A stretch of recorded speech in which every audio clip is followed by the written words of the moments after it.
I feel like that was like a lightning spark, for me, and then kind of like transition to the way I am today. I want to be into the boxing competition or martial art in general. Just to be competitive, to be better. Not necessarily I want to bully people because I know what it's like. Yeah. I don't want to bully nobody. If I have all these skills, I feel like I help people. I want to help people, and if we can help them, get them the mentality to think the right way, it's gonna help out a lot.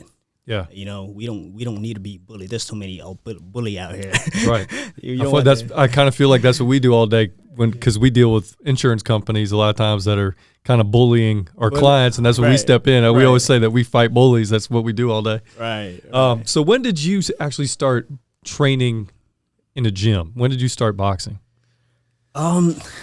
I kind of lost track of when I started. I'll say probably the last 8-9 years. When I first started, I wasn't really like focused and like actually dedicated to it like that. I was just like, let me just try to see what it's like. So when did you realize you were good at it? Because I guess you're pretty good at it. After getting punched in the face so many times. You're like, wait a minute, I should keep working on this. I'm actually pretty good at it. Did you ever have that moment where you realized, oh, this is something I want to do? Yeah, exactly. I think that's how it was. I just come a moment where I had compliments from different people. Hey, man, you got talent. You got this and that. I was like, and then I guess I just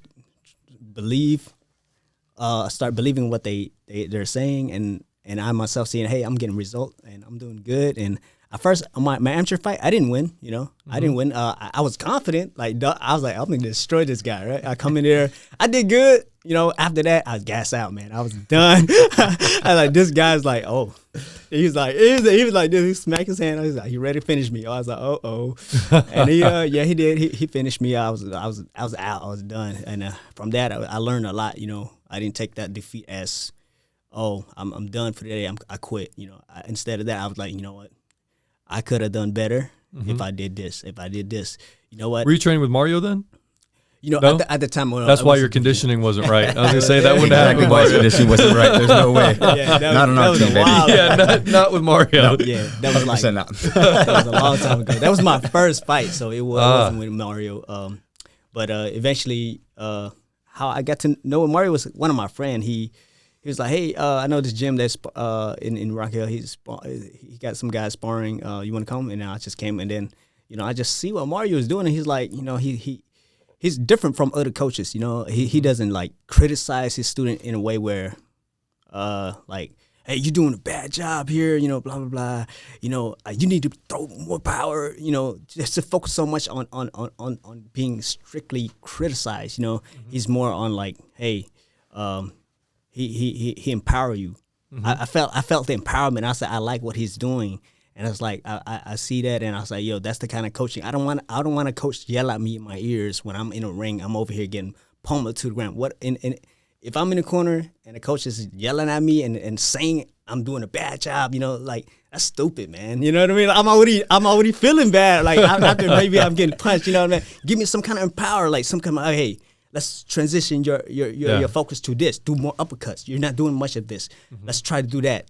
Something like that. I like it. He does love those backside uppercuts. He does. That's exactly what he would say.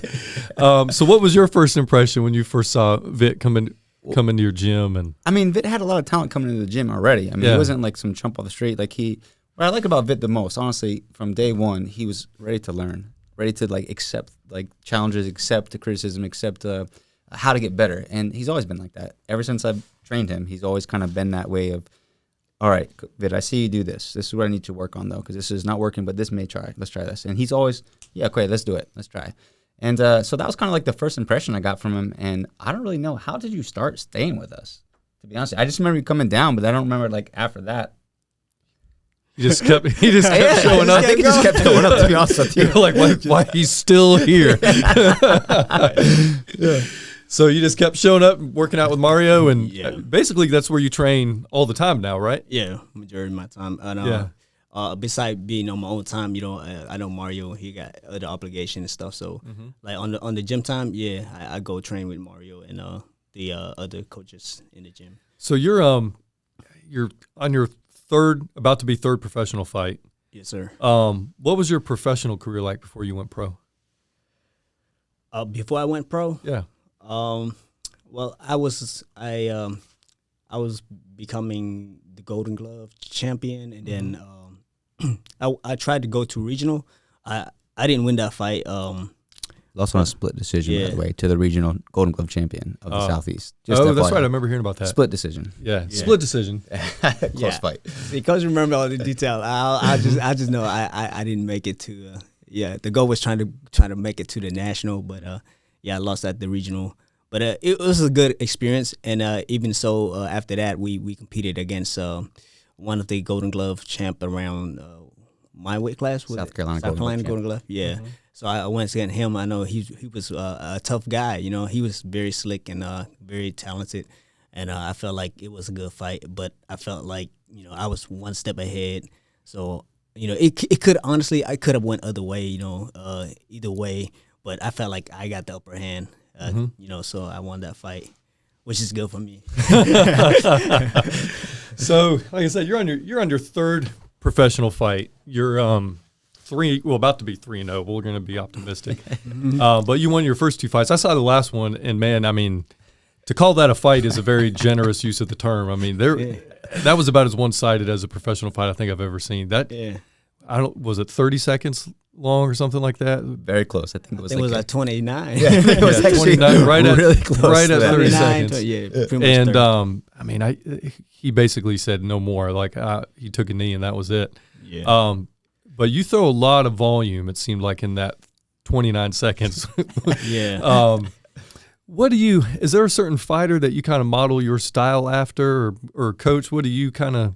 Because you've seen and watched a lot of fighters. I know who I think of, right? But who does Vit remind you of? Honestly, Vit reminds me of Manny Pacquiao. Like hands down, 100%. He boxes like him. He has his hands low like him, which I get mad at him all the time about his hands being low.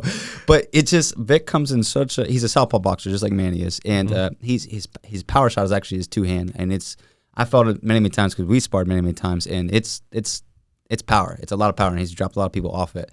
And so, but Vit will come in on such angles, like his defense is built into his offense. And everybody we talk to and everybody boxes like, he's not a traditional boxer. He's a non-traditional boxer. He doesn't, keep high guard. He's a little more elusive, but his defense is always built into his movement and that, or per se his offense. And he just literally hands down. I mean, you watch Manny Pacquiao and you watch Vit, and there is a very similar fighting style at least. Yeah. Is that who you watch? Where does that come from? I'll be honest. I watch Roy Jones, Manny Pacquiao, Mayweather. I watch I really don't have a favorite. I like certain thing about Manny Pacquiao. I like a certain thing about Mayweather. I really don't have necessarily a favorite. I admire them for their individuality, their talent, their different talent. Like Mayweather, he's really elusive. You have a difficult time hitting this guy. If you're a head hunting type of fighter, you'll miss that shot every day. I think to break Mayweather, in my opinion, you have to decode his defense. You have to find a way to break that. Good luck. Yeah, and there's a lot. No one's been able to do it yet. Yeah, nobody, right? Hey, my Donna, he got the sloppy one, but he didn't adjust well. I felt like he did pretty good. It got sloppy towards the end. He drained himself too. Doing that can drain yourself. Over a long enough timeline, Mayweather he saves so much energy. He's always well conditioned. He's so elusive, and you might catch a round or two, but right, man, God, that guy's so elusive.